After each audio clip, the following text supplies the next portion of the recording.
వివాదాలకు care of address Ram Gopal Varma తాజా చిత్రం వ్యూహం విడుదలపై సస్పెన్స్ వెడిపోయింది.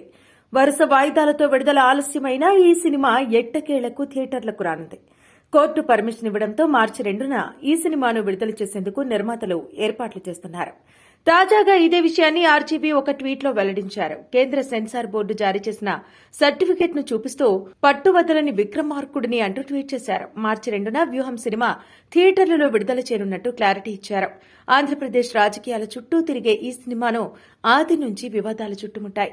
వైఎస్సార్ మరణానంతరం ఆంధ్రప్రదేశ్లో చోటు చేసుకున్న రాజకీయ పరిణామాల నేపథ్యంలో వ్యూహం సినిమాను ఆర్జీవీ తెరకెక్కించారు. అయితే ఈ సినిమాపై టీడీపీ జనసేన వర్గాలు తీవ్ర అభ్యంతరం వ్యక్తం చేశాయి. జగన్ పొలిటికల్ మైలేజీ కోసం తమ నాయకులను కించపరిచేలా చూపించాడంటూ ఆర్జీవీపై మండిపడుతున్నాయి. ఈ సినిమాను విడుదల చేయకుండా ఆపాలని పలువురు టీడీపీ నేతలు కోర్టుకెక్కారు. దీంతో గతేడాది డిసెంబర్ 29న విడుదల కావాల్సిన సినిమా 2 నెలల తర్వాత థియేటర్లలోకి రానుంది. కోర్టు ఆదేశాలతో విడుదలను పదే వాయిదా వేసిన ఆర్జీవీ పట్టు వదలకుండా పోరాడి వ్యూహం విడుదలకు అనుమతి తెచ్చుకున్నానని చెప్పారు.